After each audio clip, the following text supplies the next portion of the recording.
ओम नमः शिवाय। जैसा कि आप सभी लोगों ने टाइटल में पढ़ ही लिया होगा कि आज हम लोग चर्चा करने वाले हैं कि जो व्यक्ति स्वप्न दोष से पीड़ित हो, जो बहुत ही अच्छे तरीके से ब्रह्मचर्य का पालन करना चाहते हैं, सुबह अच्छे तौर से उठते हैं, व्यायाम प्राणायाम ध्यान योग आसन जो भी उनके बस का है सब कर रहे हैं अपने क्षमता अनुसार, परंतु स्वप्न दोष हो जा रहा है, तो उसका कारण क्या? आज हम लोग ये समझने का प्रयास कर रहे हैं कि उसका कारण क्या है, मूलभूत कारण क्या है और उस कारण को सुधारा कैसे जाए जिससे स्वप्न दोष की समस्याएं दूर हो सके। तो 100% आप ये समझिए कि जो व्यक्ति सुबह में नहीं उठ पा रहे हैं उन्हें तो 100% स्वप्न दोष होगा। आप ये समझिए कि जो व्यक्ति अब 4 बजे तक उठ रहे हैं उन्हें यदि स्वप्न दोष हो रहा है तो उनके लिए भी है व्यवस्था। अब ये देखिए आप कि स्वप्न दोष हो रहा है आपको तो किस कारण हो रहा है, कैसा स्वप्न दोष हो रहा है। स्वप्न में आपके स्वप्न आ रहा है, गंदे विचार आपको आ रहे हैं। अगर आपको गंदे विचार आ रहे हैं तो वो स्वप्न दोष गलत स्वप्न दोष है, वो स्वप्न दोष हानिकारक स्वप्न दोष है, वो स्वप्न दोष आपका ब्रह्मचर्य खंडित करने वाला स्वप्न दोष है।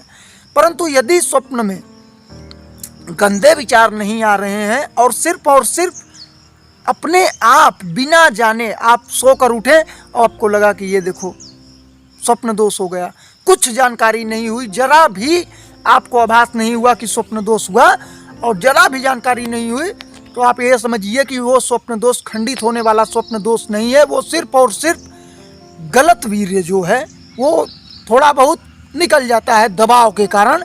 उससे स्वप्न दोष उसे मत मानिए, खंडित मत मानिए, परंतु वो भी ठीक होगा, वो भी ठीक करना है, वो भी ठीक इसी वीडियो में कर दिया जाएगा। आप ये समझकर चलिए, यदि इन नियमों का पालन जो भी व्यक्ति अनुशासन के साथ करता है, मैं आपको अनुशासन के साथ अपने जीवन की पूरी जिम्मेदारी लेकर आपको बताना चाहता हूं कि 100% ये नियम जो पालन करेगा स्वप्न दोष उनके जीवन में कभी भी नहीं होगा। 1 दिन 2 दिन नहीं, कभी भी नहीं होगा। ये अपना स्वयं का अनुभव है। ये समझिए कि हमें भी स्वप्न दोष बहुत अधिक हुआ करता था। क्योंकि हमने बहुत ही अधिक वीर्यनाश किया था। सिर्फ और सिर्फ 10 महीने 12 महीने से इस समय नहीं कर रहे हैं, तो ये कारण जो है इसके कारण स्वप्न दोष होना स्टार्ट हो गया था। और नियमों का पालन कुछ ऐसा था। सर्वप्रथम 3 बजे उठने का नियम आप ये समझिए, जो इस समय उठ रहा है 3 से 4 बजे तक मानकर चलिए, परंतु 4 से पहले ही उठने का प्रयास करिए। 3:30 तक उठ रहे हैं तो अति उत्तम होगा। सर्वोत्तम इस आपका ये होगा कि 3 बजे आप उठने का प्रयास करिए। और बहुत से साधक तो 2 बजे उठ जाते हैं, 2:30 बजे उठ जाते हैं, और पहले आप सोने का प्रयास करिए। जैसे ही सूर्य देवता अस्त होते हैं वैसे ही मानव मात्र को अपने शयन कक्ष में पधार देना चाहिए, शयन के लिए विश्राम के लिए चले जाना चाहिए। सर्वप्रथम ये समझिए, जैसे ही सूर्य देवता जाते हैं पूरी पृथ्वी की जीव जंतु एक तरफ से अपने शयन के लिए चले जाते हैं। एकमात्र मानव ऐसा है जो कि वहां भी प्रकृति का उल्लंघन करता हुआ आपको दिखाई देगा। और उसी प्रकृति के उल्लंघन के कारण देखिए ये माहौल बन चुका है। किसी को कोई रोग, किसी को कोई रोग, कोई भी ऐसा नहीं है कि किसी रोग से अछूता हो, सब रोग न रोग में फंसे हुए हैं। आप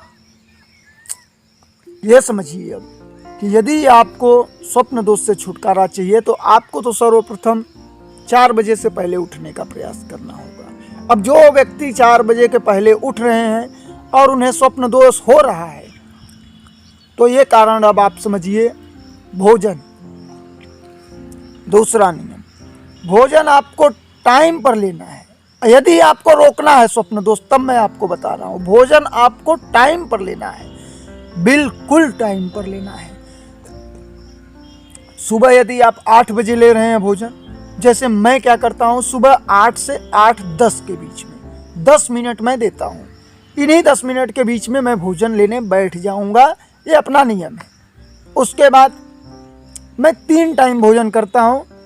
वैसे करना सिर्फ और सिर्फ 2 टाइम चाहिए, परंतु मैं 3 टाइम करता हूं। अपना कारण है 3 टाइम करने का। कुछ दिन बाद मैं 2 टाइम कर दूंगा, उसके बाद 1 टाइम पर भी आना होगा तो आ जाएंगे, लेकिन अभी 3 टाइम कर रहे हैं तो उसका कारण है।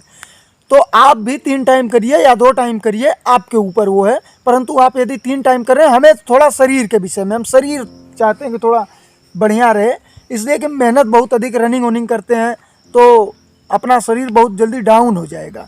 और डाउन ही था, 10 महीने पहले बहुत अधिक डाउन अपना शरीर हुआ करता था, इसलिए मैं थोड़ा भोजन के प्रति संवेदनशील रहता हूँ, 3 टाइम लेता हूँ। आप 2 टाइम लीजिए या 3 टाइम लीजिए, 3 टाइम उत्तम है, लेकिन सर्वोत्तम 2 ही टाइम है, ये भी बात है।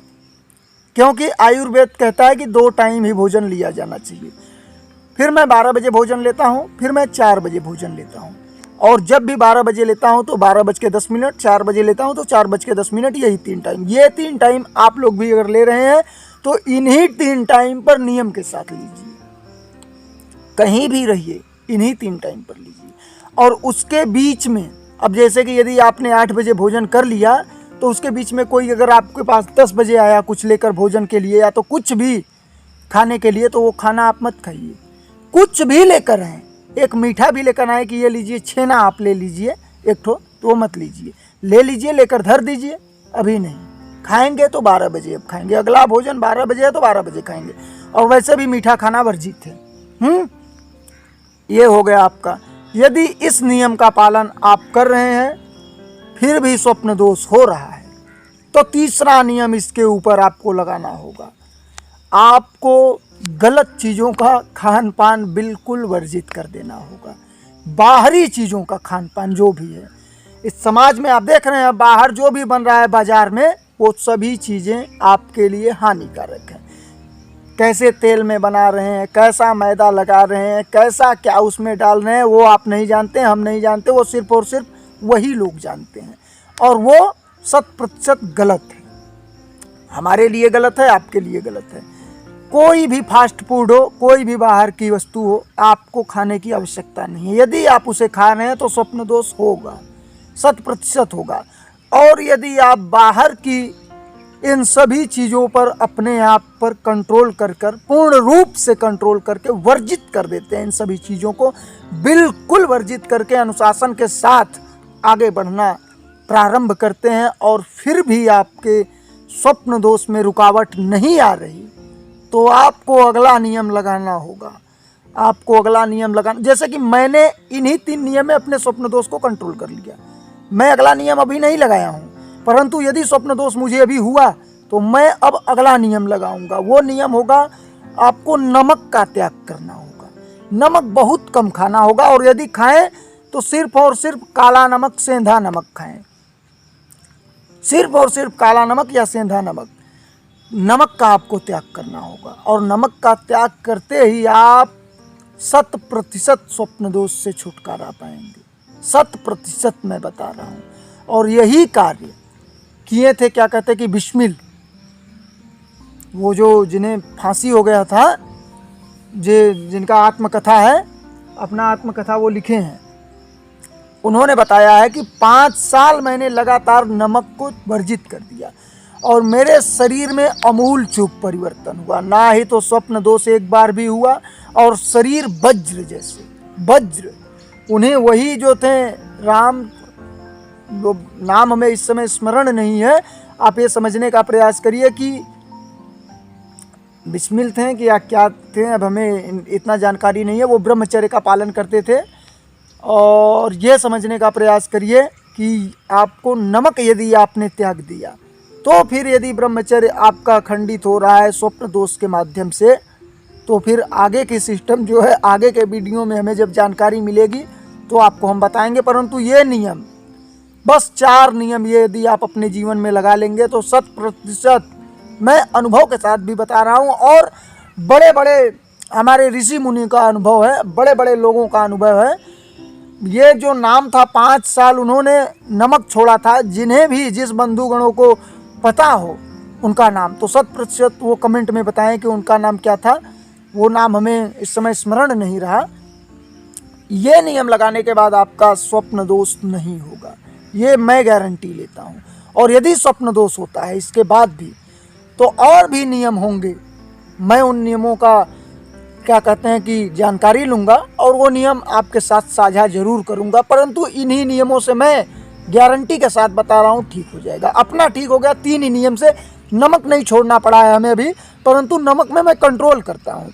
मैं नमक पर बहुत ही अधिक कंट्रोल करता हूँ, बहुत कम नमक, बहुत कम नमक, ये समझने का प्रयास करिए। और आप भी कम से कम नमक लीजिए, अधिक नमक नहीं। और यदि ऐसा आप कर पाएँ तो स्वप्न दोष आपके जीवन से सदा सदा के लिए दूर हो जाएगा। ये मैं अनुभव से बता रहा हूँ, महापुरुषों के अनुभव से बता रहा हूँ, अपने स्वयं के अनुभव से बता रहा हूँ। वीडियो यदि आपको ये अच्छा लगा हो तो वीडियो को आगे अग्रेसित करना, जिससे अन्य जनों को लाभ मिल सके। बहुत बहुत धन्यवाद आप सभी का। ओम नमः शिवाय।